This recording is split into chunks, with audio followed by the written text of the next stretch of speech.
C'est l'histoire d'une jeune fille de 14 ans nommée Aya. Adolescente pleine de rêves, d'ambition et surtout très courageuse.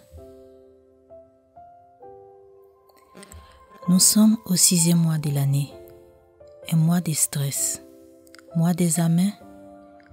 Aya, déterminée à réussir à se priver, décide de se rendre avec sa mère dans un temple sacré pour les prières et bénédictions. Son père, lui par contre très traditionniste, décide de se rendre dans les cimetières pour confier l'examen de sa fille aux ancêtres.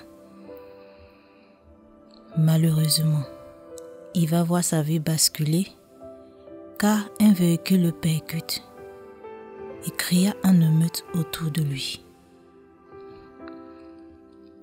Quelques minutes plus tard, une ambulance arrive et le conduisit aux urgences. Cette nouvelle affecte Aya, mais ne l'empêche pas de réussir au brevet.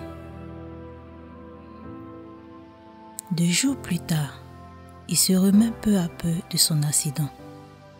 Il convoque une réunion où il exprime qu'il n'y a plus de moyens financiers pour pouvoir subvenir aux besoins de la famille. Donc, il suggérait que Aya parte chez son frère cadet pour terminer ses études. Aya, tout enthousiaste, adore l'idée.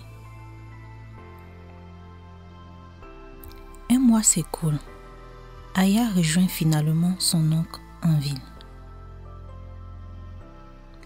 Son oncle Michel est marié à une femme Akan, un groupe ethnique de la Côte d'Ivoire, dont 2 enfants, une fille et un garçon. C'est la fête de Pâques, une fête à la fois religieuse et traditionnelle pour les Akans. Michel décide que sa famille regagne la campagne pour la fête. Il suggère également que Aya reste pour les devoirs de congé.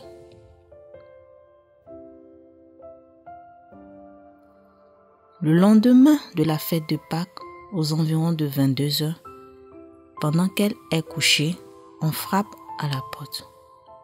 Elle ouvre et trouve son oncle.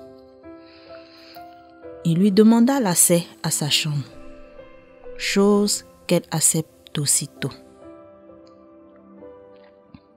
Il prend position sur le lit et lui demanda d'avoir un rapport sexuel avec elle. Elle refusa. Il la menaça de lui couper les vivres à elle et ses parents. Elle refusa encore, mais il la brutalise et abuse d'elle. Aya prit panique, très traumatisée, n'ayant personne à qui se confier. Elle a préféré garder le silence, mais s'enfuir pour un pays voisin. Arrivée dans ce pays, Aya était livrée à elle-même.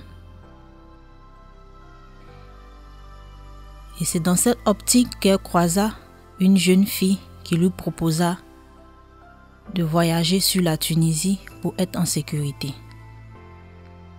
Pour pouvoir trouver les moyens pour réaliser ce voyage, elle décide de travailler dans une boîte de nuit. En se prostituant, pour pouvoir gagner de l'argent. Quelques jours plus tard, Aya et son ami trouva un passeur pour la Tunisie. Ce passeur leur proposa de les envoyer directement en Tunisie. Mais il prit l'argent et il les laissa à la frontière de Algérie-Tunisie. Aya fut mis en prison pendant 2 semaines avec son ami et violée, maltraitée, violentée par les policiers algériens. 2 semaines écoulées, les policiers libèrent Aya et son ami. Ils se dirigent vers les montagnes pour trouver un refuge et moyen pour avancer. Aya et son ami dormirent sur les montagnes pendant pratiquement 2 mois.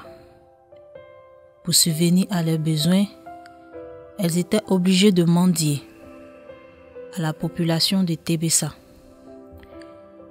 Une fois, en mendiant, Aya tomba sur un jeune subsaharien, qui lui demanda le pourquoi elle est ici à Tébessa.